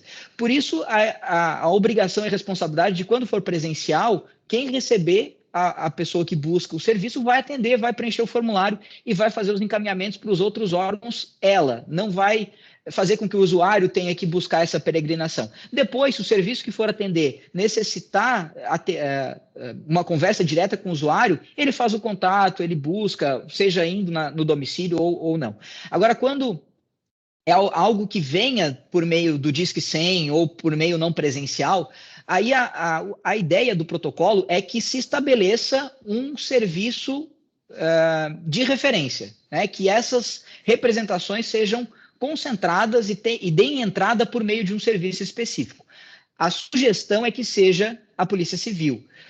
É claro que isso é uma sugestão, isso depende de um acordo e de um diálogo na rede local, né? Na construção do protocolo municipal, esses diferentes atores vão participar e ali vocês vão dialogar e definir qual vai ser a porta de entrada, digamos assim, dessas representações não presenciais.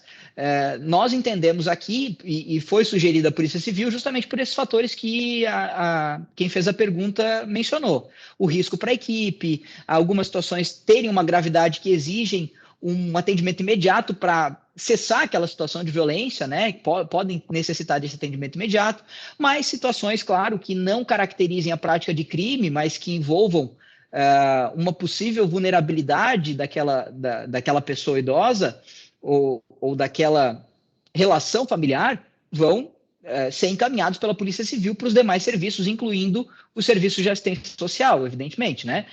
Mas aí fazendo essa primeira triagem, esse primeiro atendimento, em especial atuando naquelas situações de maior gravidade, já diretamente a Polícia Civil. Então, a sugestão é essa, mas é preciso dialogar dentro da construção desse protocolo no âmbito municipal para acordar que seja feito e executado de fato dessa forma no âmbito do município, né?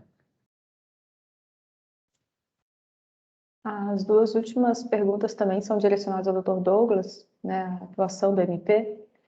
A primeira é da Tatiane dos Santos, assistente social. Ela pergunta qual a atribuição do Ministério Público no que se refere à garantia da oferta de serviços, como centro-dia, uma vez que estes não são ofertados em muitos municípios.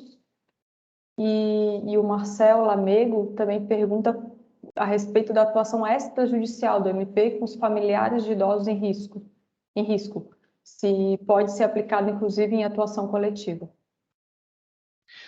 Poderias repetir a primeira pergunta para mim, por favor? Qual a atribuição do Ministério Público no que se refere à garantia da oferta de serviços como centro-dia, uma vez que estes não são ofertados em muitos municípios? Essa é uma política pública que a gente vem discutindo bastante aqui no Ministério Público, quanto à necessidade e à importância dela, né? Nós temos um modelo de atenção à pessoa idosa que ainda tem uma relação muito íntima e muito próxima com a institucionalização, né? Situações de uma gravidade, às vezes, mediana ou que poderiam ser geridas de outras formas, elas acabam, por vezes, necessitando do que seria a última alternativa, que é a institucionalização, pela ausência de outros serviços que possam apoiar as famílias e apoiar nesse trabalho, nessa missão que é o cuidado, né? E que é uma missão altamente desafiadora para as famílias, né? Em especial para as famílias mais vulneráveis, que precisam trabalhar, precisam garantir os seus sustentos e, ao mesmo tempo, dar suporte e prestar cuidados àquela pessoa idosa. Então, é uma política que a gente vem discutindo muito a necessidade e a importância de que ela seja implementada, fortalecida e ampliada, né? Nós temos, acho que, talvez 1 ou 2 serviços aqui no estado que atuam como centro-dia e não sei dizer nem se exatamente compostos conforme é previsto na tipificação do SUAS. O Ministério Público tem, sim, atribuição. É claro que isso passa por uma discussão muito ampla de âmbito nacional, eu diria, porque envolve a necessidade de recurso financeiro. É uma política pública que requer investimento, requer um olhar para essa política pública. Tramita no Congresso Nacional um projeto, uma proposta um projeto de lei que estabelece a Política Nacional do Cuidado. Ela vai alcançar não só pessoas idosas, mas também pessoas com deficiência, e justamente tenta trabalhar essa necessidade e estabelecer uma política voltada para esses serviços públicos relacionados ao cuidado e ao apoio das famílias que precisam cuidar. Então, em resumo, claro, o Ministério Público tem atribuição, é importante que isso seja discutido no âmbito municipal, mas precisa que essa discussão seja feita também de uma forma mais ampla, envolvendo as comissões intergestores bipartite, tripartite, envolvendo municípios, Estado e União, e envolvendo o financiamento da política pública de assistência social, que há um desfinanciamento, há uma defasagem, uma ausência gigantesca de recursos para dar cumprimento a todas as políticas públicas que estão previstas. E acaba havendo uma negligência muito grande em relação a essa importante política pública que é do centro-dia, que é voltada ao cuidado. E, em especial, quando a gente analisa aquele perfil da população idosa, né, do perfil da nossa população, que está se tornando mais idosa e que vai se tornar mais idosa ao longo dos próximos anos, aumentando ainda mais a necessidade dessa política pública voltada ao cuidado. Então, em resumo, sim, é atribuição do Ministério Público, isso pode ser levado ao conhecimento da Promotoria de Justiça Local para discussão junto ao gestor local. E aí vai precisar, a partir dessa discussão, entender as condições de financiamento da política pública de assistência social no município, no Estado, na União, enfim, e promover essa discussão em espaços mais amplos, né, em espaços não só judiciais, mas também no espaço político, isso é essencial. E, claro, a Promotoria de Justiça vai precisar demonstrar demanda, né? Então vai precisar do apoio das redes municipais, e aí o protocolo PISC pode auxiliar muito nisso, na quantificação dessa demanda, em conseguir enxergar a realidade e aquilo que é necessário dentro da política pública, né? O segundo ponto, agora eu me perdi na resposta, os acordos extrajudiciais, né? Sim, sempre é possível ao Ministério Público promover medidas extrajudiciais para solucionar um problema, seja de ordem individual, seja de ordem coletiva. Então, a promotoria pode buscar junto à família a formalização de um acordo quando se trata de uma situação de violência que esteja sendo causada por ação ou omissão da família e da comunidade, e também vai poder buscar firmar termo de ajustamento de conduta com o poder público quando a violação do direito decorre de ação ou omissão do poder público. Isso é feito de forma, isso é tentado de forma dialógica, por meio de negociação com esses atores envolvidos, sempre com a perspectiva de que, não havendo sucesso nessa tentativa extrajudicial, aí sim resta a alternativa da judicialização, que é sempre a última alternativa, né? Desculpa se eu não ataquei diretamente a pergunta, eu não sei se era exatamente isso, Graziela. Não, o senhor respondeu sim. Bem, também tem outras perguntas, eu vou tentar entrar em contato depois pessoalmente, né, por conta da nossa limitação de tempo, eu não vou poder torná-las públicas, mas não quero deixar sem resposta. Só por fim, eu deixo claro, né, foi perguntado também sobre as apresentações, elas serão disponibilizadas no chat. E tenho que finalizar, né, agradeço o coordenador e a coordenadora adjunta do Centro de Apoio Operacional dos Direitos Humanos e Terceiro Setor, promotora de justiça, doutor Douglas e a doutora Lia, a palestrante de hoje também, doutora Daniele, e todos que estiveram hoje presentes. Convido a participarem do próximo módulo, que ocorrerá na semana que vem. Lembrando que na quinta que vem, né, no dia 21, no mesmo horário, às 13h30, o curso vai abordar o formulário de proteção à pessoa idosa em situação de violência. Nós vamos falar o que é o formulário, quais são os seus objetivos e os principais conceitos para o seu preenchimento, além da metodologia de aplicação. O curso ainda vai abordar o atendimento humanizado e a escuta qualificada intersetorial e haverá, por fim, demonstração prática do formulário no site do MP. Agradeço novamente todos que acompanharam a transmissão, solicito a gentileza de responderem o questionário enviado no chat para que possamos melhorar cada vez mais os nossos cursos e informo que o evento foi gravado e poderá ser acessado no canal virtual do CEAP, buscando pelo nome do evento. Dou por encerrada essa transmissão e desejo a todos uma excelente tarde. Tchau, boa tarde a todos e todas.